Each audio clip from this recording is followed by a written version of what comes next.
I lift up my eyes to the hills. Where does my help come from? My help comes from the Lord, the maker of heaven and earth. He will not let your foot slip. He who watches over you will not slumber. Indeed, he who watches over Israel will neither slumber nor sleep. The Lord watches over you. The Lord is your shade at your right hand. The sun will not harm you by day, nor the moon by night. The Lord will keep you from all harm. He will watch over your life. The Lord will watch over your coming and going, both now and forevermore. Amen. Alpha, it's over to you.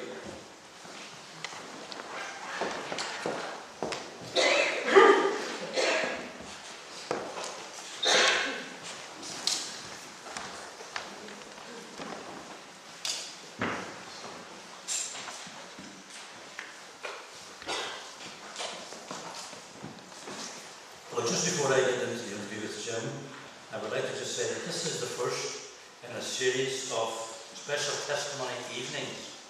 And as you leave this evening, you will get an invitation to our next one, which will be the first Sunday night in November, when our guest that evening will be Mr. Brian Galt. Brian Galt was one of the survivors of the thalidomide drug and was born without arms. So you get an invitation to that this evening, so make that a date for your diary and come along on that evening. Now Jim and I go back a long way. We've known each other for a long number of years. I think when we met, our beards were black. So I had considerably more hair than I have now. But for the benefit of our congregation here, we may not know you. You can tell us a little bit about yourself, your background, etc. Well, may I first of all apologise for sitting down. It's just the difficulty that I have is that I really, in a sense, need to move about, and sitting is very difficult. So I've sort of prepared myself so that I can sit here and be interviewed. And my name is Jim Murdoch. It's a long time since I was in this church. I remember doing a mission Sunday here and enjoying that. And I remember driving from Dublin to here, and I was driving across country at one point to here, and someone finally stopped me, waved me down, and asked me why was I driving in the heart of County Down with a Dublin registration car. So it was in the heart of the Troubles, and I explained to them that I was actually on my way to Cumber Baptist to talk about God, so they were quite surprised. But it's a joy to be here. I grew up in East Belfast. The Donald was the kind of place that you went to meet with friends, and Cumber was somewhere that occasionally we cycled to. I'm married to Eleanor, who's with me tonight, and we have 3 daughters, and we now have 3 son-in-laws, and we now have 11 grandchildren, and 9 of those are daughters, and 2 are boys, and 2 boys are in Dublin. I grew up with sisters, so I tend to know as much about women's fashions as I do about anything else. And I came to know the Lord 52 years ago in August at the Bangor World Missionary Convention when I was 16 and a half.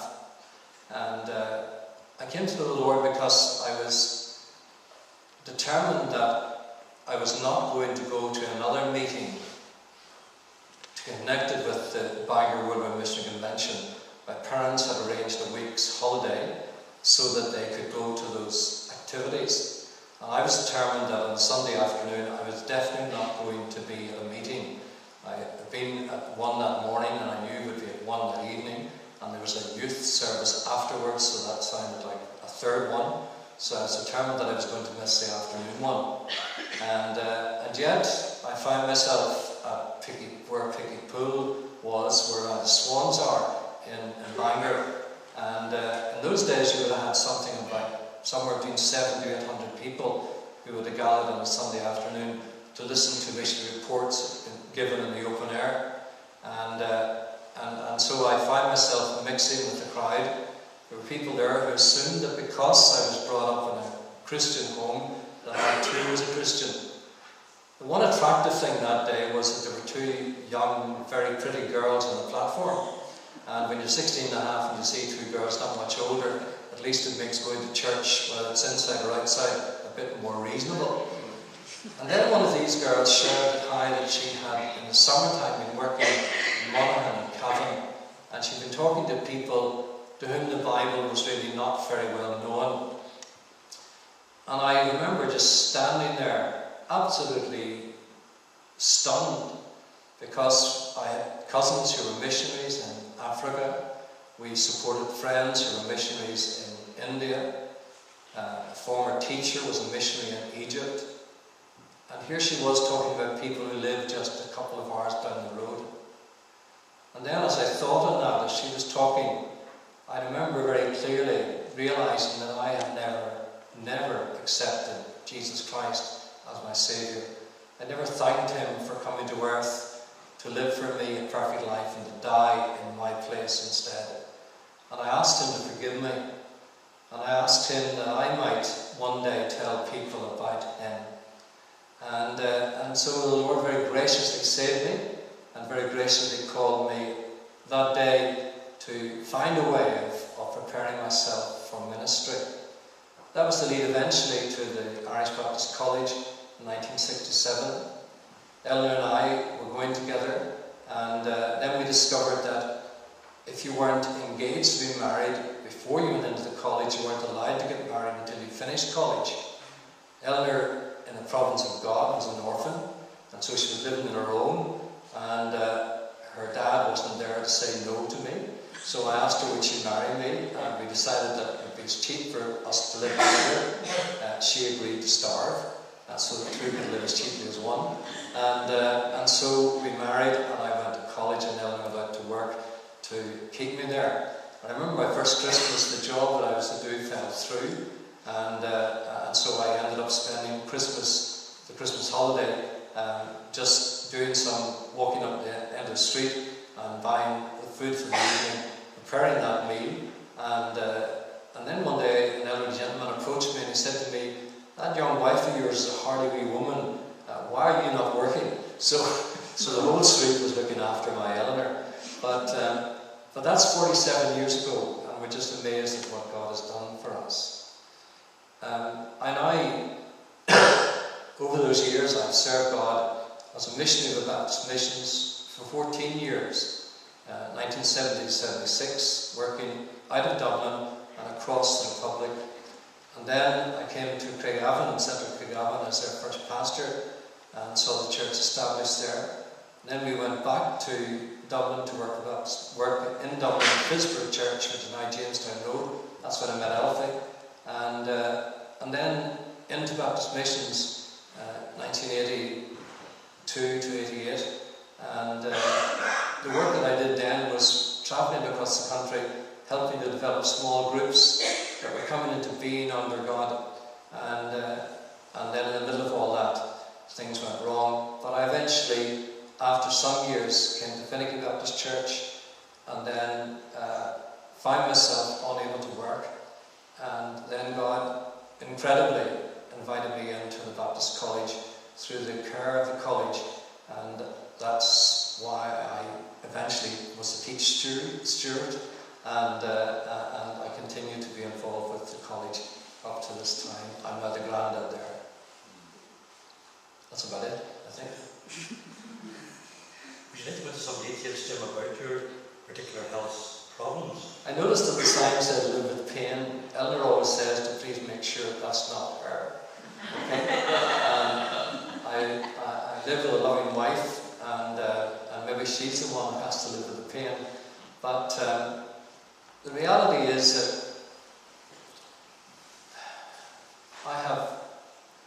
I've been in hospital from my point of view too often. When I was a child, I inherited a genetic disorder from my grandmother. It had passed everybody else and came to me, and it was discovered that I couldn't put my right heel to the ground, and the time it was discovered my toes were badly twisted, and so I had operations every year and a half between the age of 2 and the age of almost 22. And And in those days there were no physiotherapists, and so they just did an operation, put your whole leg in plaster for several weeks, and so with the result, one of my legs is slightly wasted. The reason why I tell you that is that that was to have a bearing whenever I had a car accident. Between 1982 and 88, as I travelled across the Republic, I was doing about an average of 25 to 29,000 miles a year. And one day I was leaving, the 12th of December 1983, I was leaving Dublin to come to Belfast to see some people and also to see the mission committee that night to discuss where the work was going, where my work was going. And I woke that morning to discover that there had been a very heavy frost, that there was warnings of black ice. In those days the Republic didn't grit the roads, they didn't put salt down. It was decided that salt would actually destroy the cars, and so the roads weren't gridded, and it was left to drivers to drive carefully. It took me an hour to cross from Dunleary, near Dunleary where we lived, to Finglas. I remember actually thinking that I wouldn't go the airport road to Belfast, but I would go the Slane road, or the road to Derry eventually, thinking that on the country road I would have less traffic to face and there would be grass verges if I got into difficulty. I got to a place called Finglas, and the car in front of me accelerated away, and all we like sheep are led astray, and that's true of our lives in terms of sin. It was true that morning of me in terms of driving. I decided that if he got away, maybe I can get away, so I accelerated from 25 to about 32 miles an hour, lost the car with a front wheel drive, and realised that I was in a mighty spin. So I did what every good driver does. I let the car have her head, and then I saw this bearded man coming at me and screaming at me to get out of his road, and making all kinds of movements while he tried to hold onto his steering wheel. And in the end, I suppose, preservation took over. I can remember just calling out, "God, look after me," and I pulled left. He pulled right and got away. I pulled left, hit a green, the car skidded across the grass and into what I thought was a hedge, but the hedge was a granite wall. It was covering a granite wall. The car came off that, most of the car came in around me. The women will laugh at this. I did the man thing. I realised there was no blood and no bruise on me, and so my whole concern was about the car. So I got the car, looked after, towed just to recover, and eventually it was repaired, and I never went near a doctor. Over the following number of months, I would have sometimes said to Eleanor, "I really should have sold the car. It's not very comfortable for driving at times." And when I was going to Cork, I would have found myself getting out at some point and just going for a walk and getting back in the car and driving on, totally unaware of the fact that I had serious damage to my spine. Then, around Christmas '84, there was heavy flu in Dublin, heavy flu epidemic, and I was working in the garden and somebody called me, and I turned to speak to them, and this terrible pain shot down my left leg. And I remember over Christmas saying to her, "I've got this flu epidemic." But after Christmas, everyone said, "But you've done something wrong, you better go and see an osteopath."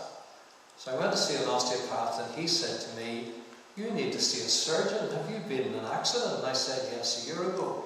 He said, "I wouldn't put a hand on you, your back is in serious trouble."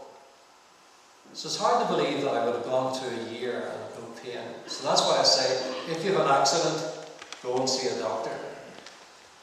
So eventually, I was waiting to see a surgeon, and then I had had an appointment for over 2 years to come to the Connie Church near Ballygolly to help them with a mission.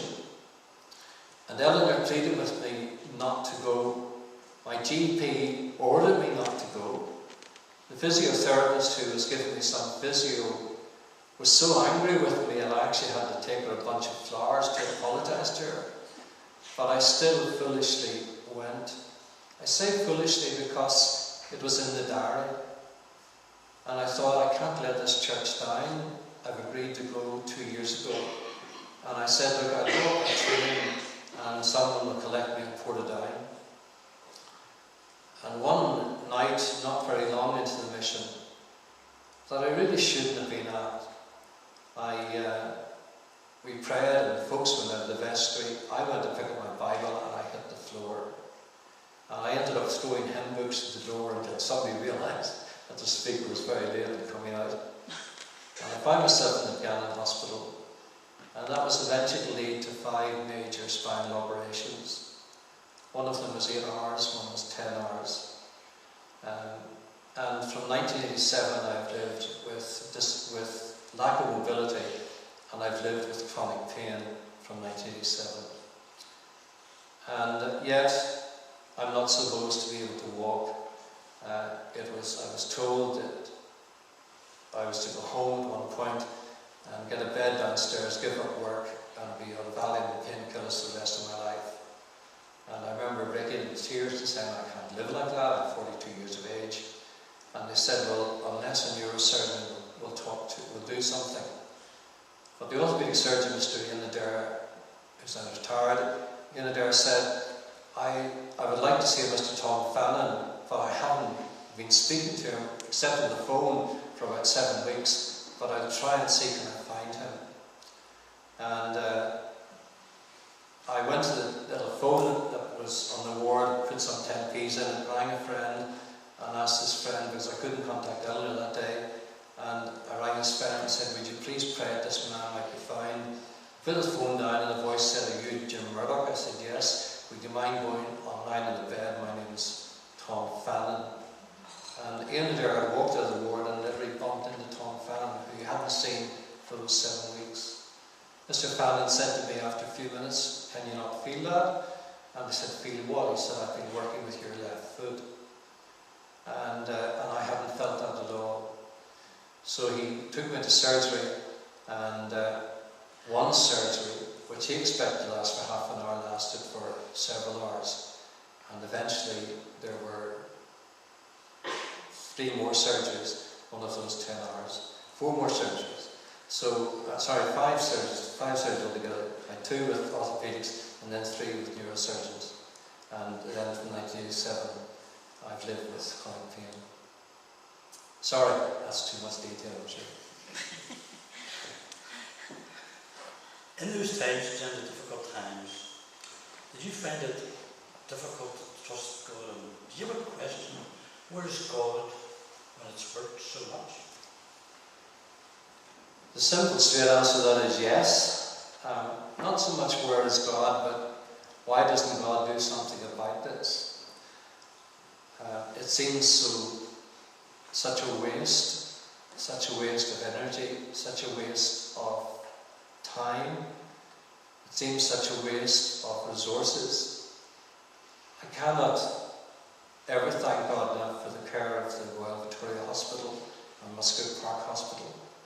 I can't give God thanks enough for the skills that He gave to the orthopedic surgeons, the neurosurgical team, to the physiotherapists. We used to call them physioterrorists. I say to physiotherapist friends, we call you physioterrorists because everybody else is trying to make us comfortable. You're trying to make us as uncomfortable as possible.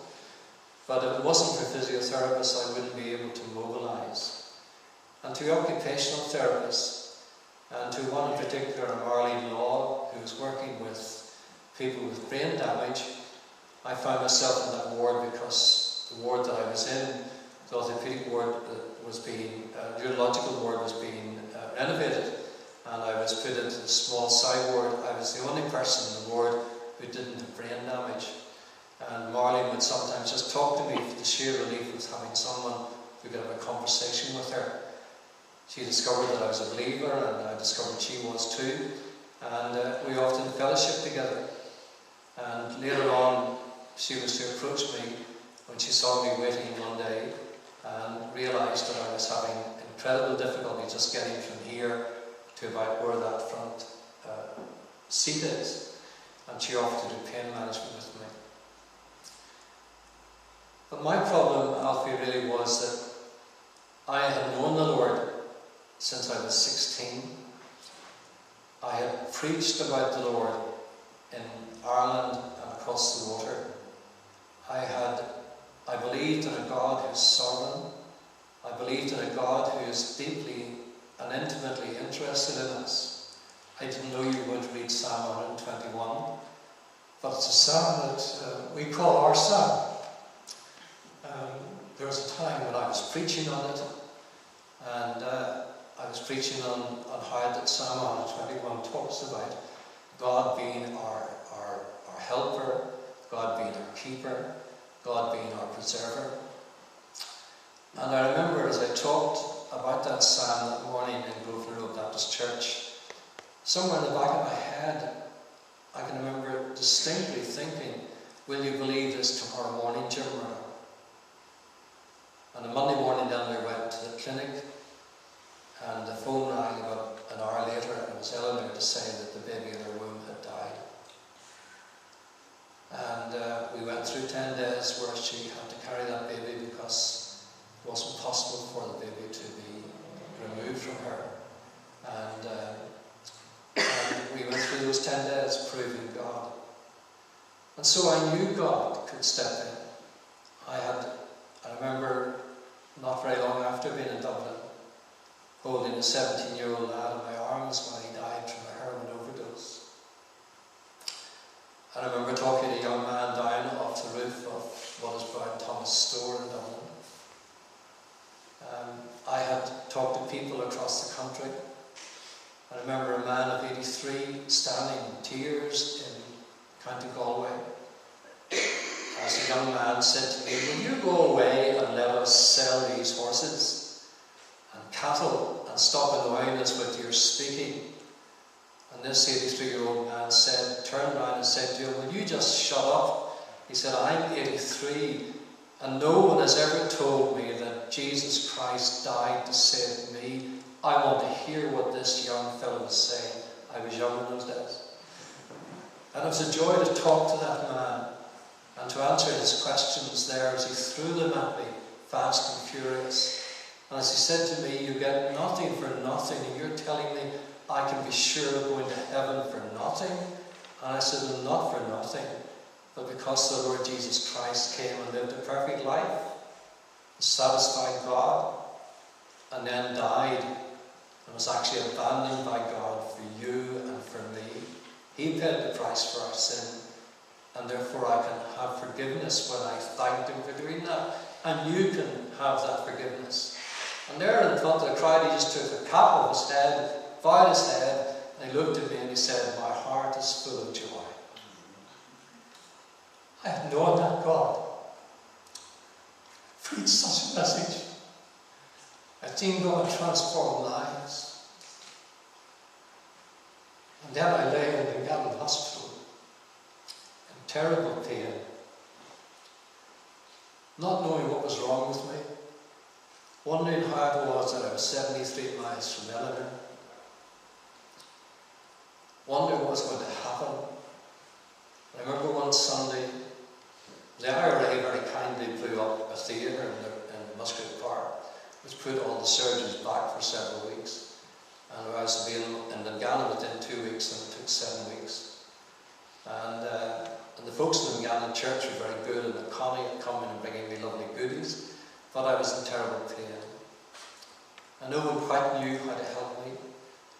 I remember I was in traction. That means being strapped to the bed, having weights hanging from you. They were only taken off once a week to wheel me out to the bathroom. And I remember one night, late at night, lying and suddenly thinking, Jim, are you going to trust God? Somewhere in your heart there's always been the thought, if something goes wrong at home, I can get there. I can get there by car, I can get there by train, or if I cross the water I can get by plane. But at this moment I can't even move in this bed. Can I actually trust God with my Eleanor, my children? Do you believe in a God like that? I did. I could pray to that God for other people, but suddenly I found that I couldn't pray to him for myself. suddenly find that I had this great doubt. Had I offended God in some way?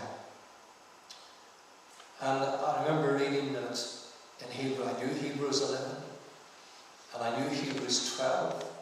And Hebrews 11 talks about those who prove God by faith. But Hebrews 12 talks about God testing his children.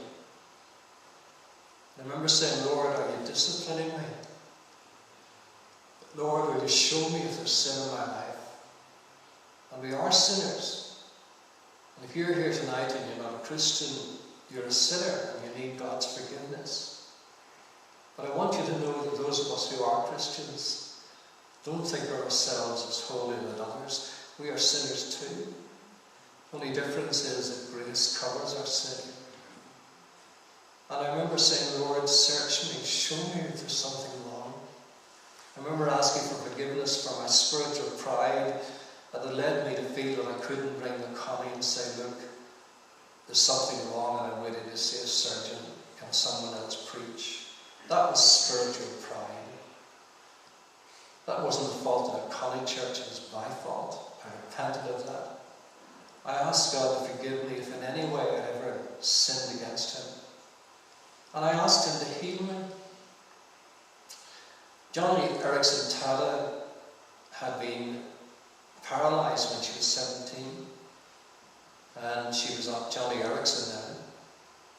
She had dived into a place where she often dived into, and she had hit a rock. And she had discovered that God was sovereign. And she had learned to discover that God was bigger than she thought he was. And she discovered the wonder of knowing him. And if ever you've never heard about her, a book was written just a couple of years ago called The God I Love, where she looks back over many years of proving God as a quadriplegic. But Joni Eareckson discovered God's sovereignty. I had preached God's sovereignty. And I think I found myself like Job. Job said, the Lord has given, the Lord has taken away, blessed be the name of the Lord. And then we began to ask the questions. And I was asking questions. And as each operation followed each operation, and each time I was being told this will finally solve the problem, each time the surgeon would come and say, within days, we're sorry, but this is not the answer. Then the time came when we were invited to Finicky Baptist Church because the guys in the Royal said, is there any possibility of you coming north, not having to drive, being supported by a church rather than the work you're doing? And Baptist Missions had reached a point where they felt that I couldn't do the work I was doing, and so they felt that they should let me go. And Finicky Baptist Church invited us to come and work with them, because Finicky, where when I was a boy, the Orangemen always went to the field of Finicky, is now one of the largest Catholic parishes in Ireland. And the Baptist Church simply wanted to be a church that could reach out to the community around them. And they therefore asked me, as somebody who lived in areas where most of my friends and neighbours were from a Catholic background. And they simply said, look, we don't need your body, we need your understanding of people from a Catholic tradition so that we might be able to share the gospel with that community. And so they provided a home for us. But it meant for us leaving our two older girls in Dublin. Lorraine had just gone into college. Jeanette was finishing her schooling. And we came north, and Alison at 13 went into Lagard College. And then I had a reasonable year, and then they invited me to stay on as their pastor. I went to the Royal and I asked the Royal if they would do a scan, and depending on the results of that scan, if they said I could work, I would say yes. If not, I would leave. They did a scan and they said, look, we reckon that if you're not driving very much, you're living locally, you're working locally, you have medication and you have physiotherapy, you should have 10 years of active work at least, probably 15. And I said yes. And just a few months after that, more of my back degenerated. And 1989, I reached rock bottom.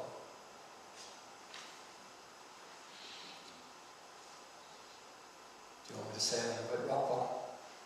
We'll take a break just there to come back to that. We'll take a hymn, we'll take number 1077, and give us a break. And I walked. You don't mind.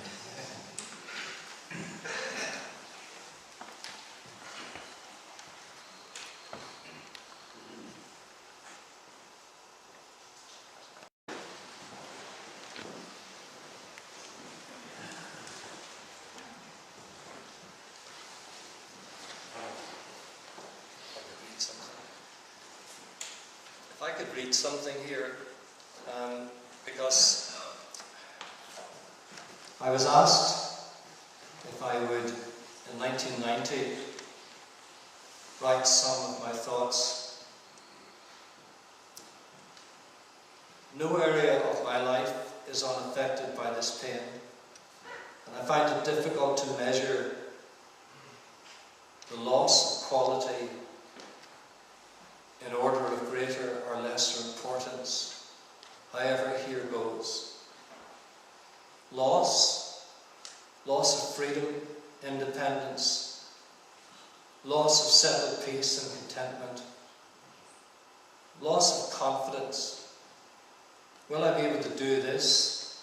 Will doing this hurt me more? Will I be able to keep this appointment? If I do have to break this appointment, will I have the confidence to make another appointment with someone? If I work today, will tomorrow be a whiteout because of pain? The pain spelled there with capital letters. I hate these feelings of self-pity, but they're at the door each day. I hate asking why me, but I do. I have feelings of guilt. I wonder what this is really doing to my Eleanor, to my children, to my friends, to my work, to my church here at Finnegan. I'm afraid. How will I cope today, tomorrow, next week? What if I have to give up work entirely? How will we manage to live?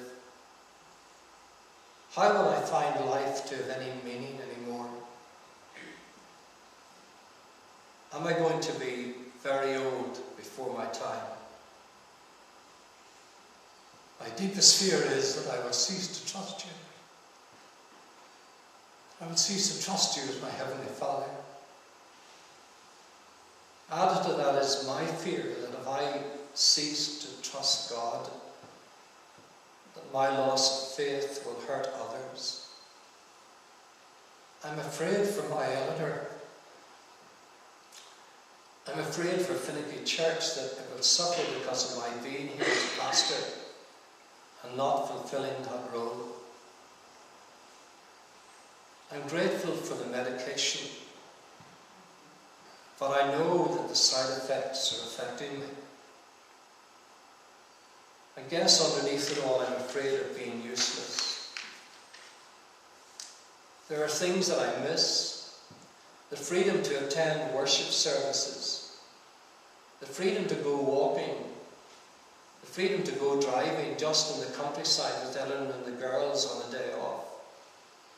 The freedom to plan holidays without worrying about travel and the pain, sleeping arrangements and the pain, cancellation of the holiday because of the pain. Freedom to visit friends or people in general without worrying about the pain and its effect on my relationship with them. I seem to have lost my calmness and it's been replaced with so much tension. I get so irritable and cross at times. I long to be able to go into my study and work solidly at my desk. I long to just read and study with a degree of concentration. I long to be able to do as I once did, to listen to others, to help and counsel without finding my pain increasing until I begin to resent the very person that I long to help. I want to be able to preach without having to think more of my physical and mental comfort. There are things that I'm grateful for. Eleanor's love and support, the love and the cheerfulness of the girls, their willingness to adapt to major changes in home life for my sake, the help and support of many good friends in Ireland and abroad, especially in Dublin and Finicky, the encouragement I received from others who are struggling with problems. And I do know, that God does know, that He does love, He does care. After all, if He doesn't, last November I would have died. Medical skill in the care of the RVH staff, my own GPs, the awareness that the little things in life really matter. I'm glad that I was challenged by Marlene Law, the occupational therapist doing pain management with me, to write that. Because you see, in November '89, I really did think that life wasn't worth living. How does anybody live with 24 hours of pain? How do you live whenever you stand and the pain shoots? You sit down and the pain shoots. How do you cope when you walk and the pain is like fire? How do you do when you lie down and then you discover that if you want to change your position, that suddenly there's pain where you didn't expect it to be? How do you cope with the fact that the drugs you're on that deal with the pain are making it impossible to even read? How do you cope with the fact that the drugs that are there to settle the pain are tearing your stomach to pieces? How do you cope with the fact that each test is followed by another test, and that the drugs for the pain have now torn the lining of my stomach, and I'm going to have difficulties for the rest of my life? How do I cope with the fact that they've discovered that my lung is damaged because the pain that I thought was just in my back was actually my lung, and so my lung is now scarred? God, what are you doing? And then I remember thinking, how would it be if instead of them trying to solve the pain, if I simply removed the pain from them? If instead of Eleanor having to help me to walk from the bedroom to the bathroom, instead of Eleanor having to help me to dress and undress, instead of Eleanor having to waken in the night to massage my back to ease the pain, if I wasn't here, if I simply took more of these drugs and just slipped away, surely that would be the kindest thing to Eleanor. Surely that would be the kindest thing to my children. To be able to remember their dad when he was fun and laughter, when he was a husband and a father. To my church, who would be able to be pastored by someone else and led by someone else and encouraged by someone else, instead of having to carry their pastor. Surely it would be better if I simply solved the anxiety for the doctors who have to look at me and say, we're sorry, but that isn't working. Let's try something else. I suppose without realizing that I was talking about euthanasia. I was talking about what is now talked of as assisted suicide. Only I was talking about how do I commit suicide in the simplest way for Eleanor. And then I remembered Bill. I remember talking Bill down of that Brian Thomas's store. I didn't know him. The guards had come to the house and the guards had simply said to me in the early hours of the morning, do you know Bill so-and-so? And I said, no. Well, he wants to talk to you. And I said, where is he? Down in the barracks? He said, no, he's on top of a roof in the centre of Dublin. And he's threatening to throw himself off unless you come to talk to him. Turned out that I'd spoken to Bill in St. Stephen's Green, and I'd given him a tract, and he had my card in his pocket, and he said, "Get Jim Murdoch," and he read the number out to them, and they found me. And Bill came down, and I used to meet him every Tuesday, over 18 months, and we spent Tuesday and we spent part of the weekend together. And then one night, just when I thought that Bill was close to accepting Jesus, he took paraquat poisoning and died. And I remember holding his dad, and Bill was as tall as me and his dad was quite small. He said to me, "I've lost my son, I'll never see him again." And I'm holding this dad and I'm saying, he was a good friend, I'll never forget him. And I remember saying, "Lord, I told Bill to trust Christ. You've got to help me, Lord. You've got to deal with this. You've got to take this lie away from me, Lord." And I reached out for my Bible, and Elmer had been reading Matthew's Gospel to me. And I reached out and I opened it and I found my way to Matthew 10, and I could hardly see because the drugs I was on were making reading very difficult. And I found my way down to Matthew 10 and verse 30, and I read again those words, "The hairs of your head are numbered." And I've loads of them. But what if you were bald? Is that verse of no relevance to you? Well, of course, it's an illustration of God saying, "You can't even count the hairs on your head. I know how many there are." And I said, "Lord, you know me. You know why you're allowing this. Lord, you're going to have to help me to trust you." Pastor Roy McMullen was acting as a pastor to us. And as I called Eleanor in, and as I tried to tell her, through tears, what I just told you, the doorbell rang, and it was Roy. And Roy said, "I just felt I had to come. There's something wrong," and I told him. And for quite a long time, Roy was the only person outside of Eleanor who knew that. Who knew how rock bottom I had reached. And then when the time came in 1993, when further damage to my back occurred, and I realised that I would have to leave Finicky Church, because I could no longer be in a situation of caring for people, they surprised us with a farewell evening. And as I looked down and I saw people from across Ireland there, and across the years there, I thought, "Lord, if I don't tell these people, I'll never have the courage to tell anybody that I was close to taking my own life." And I shared it. And there were people who were shocked. How could a pastor reach such a position? And then I received a letter from a person who shouldn't have been there, but was there because she was with friends. They said, "Our pastor's having to retire on health grounds. We have to go to the gallery. You've got to come with us." And she wrote to me and she said, "You've given me the courage to tell my mission boss that a year ago I thought of taking my own life."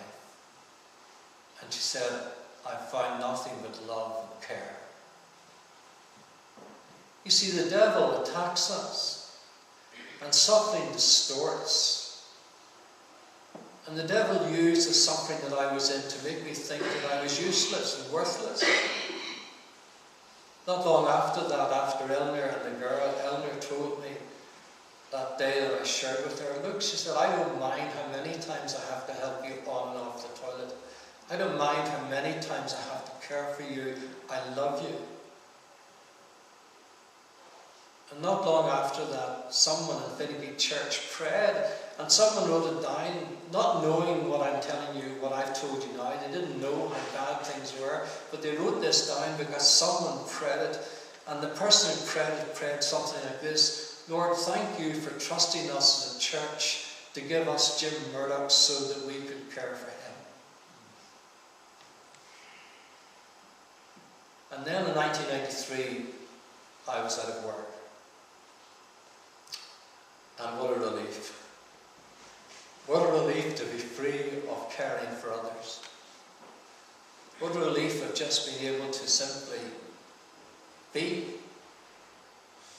And then I met my dad, and he had a walking stick. And I said to him, Dad, why have you got a walking stick? He said, I got one so that you would feel embarrassed with your walking stick. On the way home from Bangor, I thought, my dad's in his 80s. Am I going to live that long? What am I going to do? What am I going to do? I'm now 47 and a half. What am I supposed to do if I live till I'm 87 and a half? And I got my Bible out, and I thought, if I feel frustrated, how did Paul feel when he was fit and able to go? Whenever Festus and Agrippa said, if he hadn't have appealed to Caesar, we would let this man go, did Paul wish he had kept his mouth shut? Or did Paul know absolute peace? And I began to study Paul's life as somebody who was often disabled, not through pain, although he went through pain, but disabled by the will of others who sought to lock him up. And I found tremendous answers. I found God speaking deep into my heart. And I found God reassuring me that he wasn't finished with me. And then I read this incredible verse in Psalm 38, verse 7. In the authorized version it is, my loins are diseased within me. And if I'd read it in that, I don't suppose I would have thought very much about it. But in NIV it reads like this: my back is filled with searing pain. There is no health in my body. I am feeble and utterly crushed. I groan in anguish of heart. All my longings lie open before you, O Lord. Did you know what the Bible talked about? My back. Can one not trust such a God? And then the phone rang a few days later. It's John Burney, and John said, Jim, would you come into the college and lecture? I said, John, I don't think so. He said, well, look, we'd like you to come in and do a series of lectures for us. And I said, John, what were the lectures? We'd like you to talk about the life of Paul. So I had to say yes. And that was 1995, and I'm still there. I've done my MA since then, or my Master's of Divinity since then. I teach the students, and I also act as a pastor to them. Principal Hamlin Moore asked me, he said, Jim, would you act as a pastor to the students? I said, no way. I said, I wouldn't know where to begin. And he said, well, look, he said, just would you be there for them? And I said, look, I'll pray about it. A year went by, and Andy Compton, who's down in Middleton, and sometimes he talked to me about the work in the South. Andy said to me, Jim, could I have 5 minutes with you? So I thought it was about that, and I said, yes, surely, Andy. He said, we've been talking together as a student body. We wondered, would you act as a pastor to us? And I said, you've been talking to the principal. Oh, goodness, no. He said, should we have talked to the principal first? So I joked that I'm the only one who can't run up the stairs away from the student. But the reality is that I'm just there to sit down, to listen to somebody who's just concerned about finances. I'm there to listen to somebody who's concerned about the pressure of study. I'm there to listen to somebody who's worried about their wife because there's not enough money coming in to care for both of them. I'm there to help somebody, as I do with all the third years, who are coming towards the end of their training and wondering what God's going to do with them. I'm there to talk to wives and to girlfriends. I had a girl who rang me and said to me, if he doesn't stop reading books on our dates, I'm going to walk away from him. Thankfully, I was able to persuade him that he could leave Calvin aside and actually tell her what she meant to him. And today they're both serving God in ministry. I'm the granddad in the college, and God has been good to me. I help in helping Asian students. Most of them are doctors. And I talk to them about caring for people. I help senior men in Newton Breda, and every 2 months I do a Bible study. God has been pleased to allow this pain. There's no point in me saying that I like it.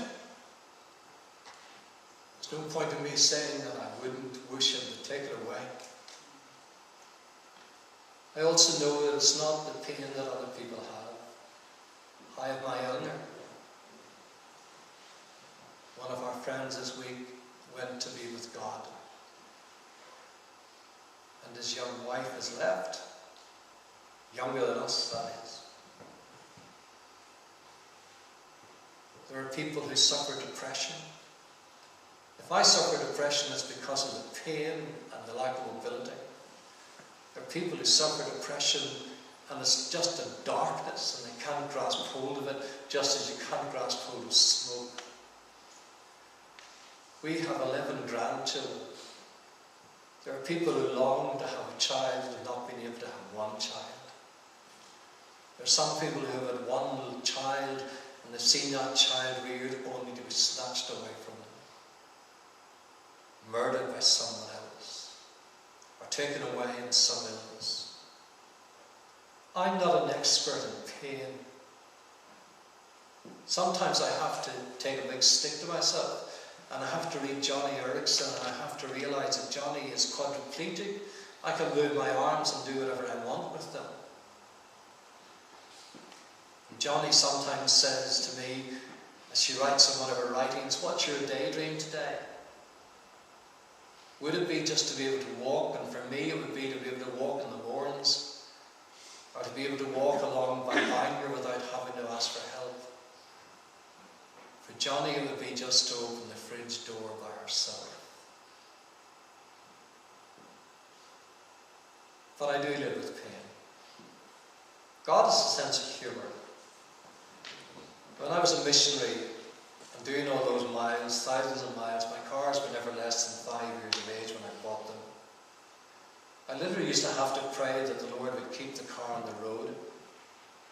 And then I found myself disabled and leaving work, and I remember saying, I'm just not sure how long or how it will last. And somebody said, "Could you get a car from DLA?" I said, "What is DLA?" So instead of getting about £200 a month, I get a new car every 3 years. I'm driving a car which I understand would cost £23,000 to buy. It's insured for both of us. It's looked after by the company. And in January I'll get another new one, God willing. That doesn't happen in other parts of the world. It doesn't happen down south. Down south you can get a car if that enables you to get into work. But you have to buy it, but they take all the taxes off it. But I have my car because some of you are gracious enough to pay your taxes. So thanks for that. But I see that as God's sense of humour. My grandchildren see my stairlift as a Disney toy. I see it as something that screams disability. The day it was put in, it was such a relief to get it. We went out for a drive, I came back and I broke into tears. And I said, "Eleanor, why do I need a stairlift?" Our daughter came in, Alison, and I heard Eleanor say to her, "Be careful about your dad." And Alison said, "Dad, I see they got the stairlift in." And I said, "Yes." And she touched it and she said, "Well, they've given you a waterproof one." Which was the right thing to say. Right? And I'm so grateful for the friends around the world. Do you know, on one occasion, that occasion in November '89, when I was so ill, we received a letter from Hull. Never been in Hull in my life. And this letter arrived and a lady was writing it and she said, "When I was a girl, I was in school in Dublin and I keep in touch with people there and they'd mentioned you for prayer. And I'm part of a Lydia prayer group. And we meet every Tuesday morning and we're praying for you. I know you're a pastor," she said. "Will you forgive me if I remind you that Jesus is praying for you?" What a joy to realise that God cared enough for us to cause people to pray for us. I discovered that the day of my accident, that a girl had been deeply concerned about me. And I'd actually moved away from her desk at 5 minutes to 10 that morning to pray for me. And at 7 minutes past 10, I was coming off that wall.